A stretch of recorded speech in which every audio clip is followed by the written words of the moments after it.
I got so much motherfucking design on right now. Bring it down, bring it back, make it clap. I got 3 old thoughts, new guap, wear that dick. Bitches on my line, and you know they come straight. Cerita rakyat dari Bangka Belitung yang berjudul Asal Mula Pulau Kapal. Dahulu kala di Kepulauan Bangka Belitung, di dekat Sungai Cecuruk, hiduplah sebuah keluarga yang sangat miskin. Keluarga itu dikaruniai seorang anak yang sangat rajin.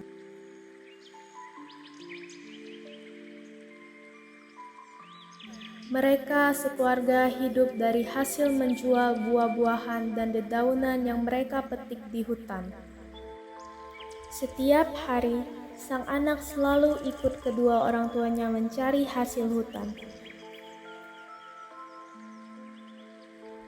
Pada suatu hari yang cerah, mereka kebingungan, tidak ada bahan makanan di rumah, sehingga mereka sekeluarga tidak bisa makan.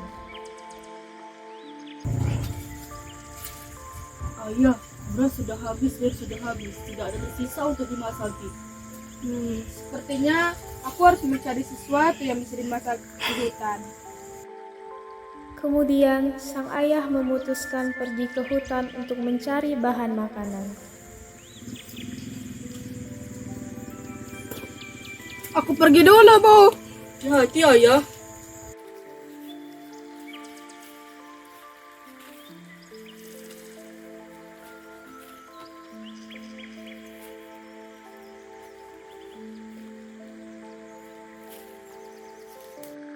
Ketika sang ayah menebang rebung, ia menemukan tongkat di antara rerumputan bambu. Wah, apa ini? Sebuah tongkat. Tongkat cantik itu dihiasi intan permata putih yang bersinar. Sang ayah melihat sekitar hutan. Tidak ada seorang pun di hutan itu. Cantik sekali tongkat ini. Sepertinya tidak ada yang punya. Aku bawa pulang saja, agar istri dan anakku tahu. Setelah selesai memotong rebung, sang ayah segera pulang ke rumah, membawa tongkat tersebut. Aku menemukan tongkat ini di sela-sela bambu. Sang istri memegang tongkat itu dan menyipitkan matanya. Apakah tidak ada pemiliknya, suamiku? Tidak ada, kita simpan saja. Siapa tahu pemiliknya mencari. Sang ibu melihat sekeliling ruangan rumah kecilnya itu. Tapi kita tidak ada lemari untuk menyimpan benda ini. Saya khawatir nanti ada pencuri yang mengambil benda seindah ini. Sang anak tiba-tiba hadir di tengah obrolan kedua orang tuanya. Kita jual saja tongkatnya, jadi tidak repot menyimpannya. Kedua orang tuanya pun bertatap-tatapan setuju. Ide yang bagus. Pergilah ke negeri seberang, nak. Jual tongkat ini di sana. Pasti akan laku dengan harga yang sangat mahal. Sang anak pun akhirnya berangkat ke negeri seberang dengan membawa tongkat yang ditemukan oleh ayahnya itu. Ini anakku.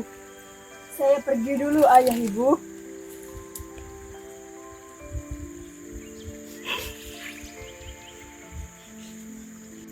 Doakan aku berhasil, ayah ibu. Pergilah, nak. Doa kami selalu merestuimu.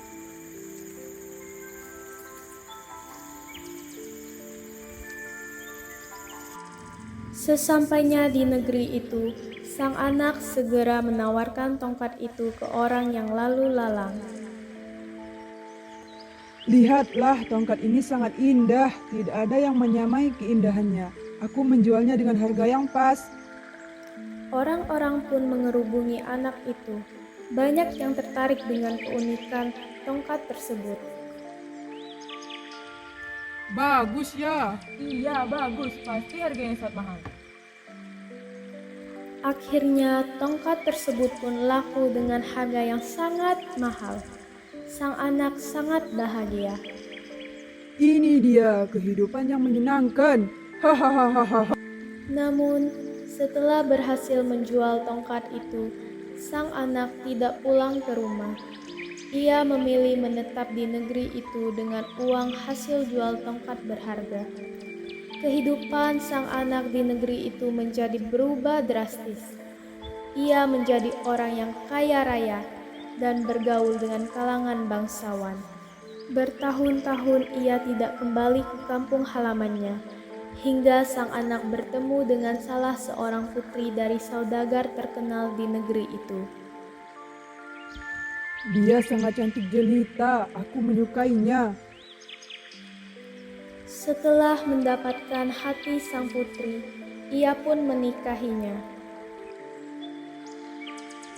Alangkah beruntungnya aku bisa menikahimu. Jangan membuatku tersipu malu. Suatu hari yang cerah, sang ayahanda dari sang istrinya memerintahkan untuk berdagang. Mereka pun berlayar ke negeri lain dengan anak buah kapalnya. Kapal mereka menepi di sungai Cecuruk. Melihat sungai itu, sang anak teringat akan kampung halamannya. Kenapa melamun? Tidak apa-apa. Berita kedatangan kapal mewah itu didengar oleh seluruh masyarakat, termasuk kedua orang tuanya. Bu, kata tetangga di sungai Cucuk sana, anak kita datang, Bu, dengan membawa kapal yang sangat mewah. Ternyata benar. Anakku pulang dan membawa kesuksesannya. Tidak sabar untuk bertemu dengannya. Sang ibu segera menyiapkan makanan kesukaan anak itu.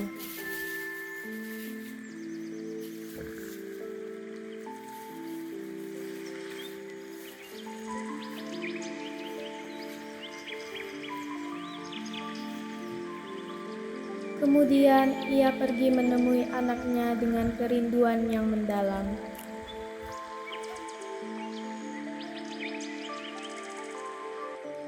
Ketika sampai di kapal mewah itu, sang ibu berlari membawa makanan dengan sangat senang.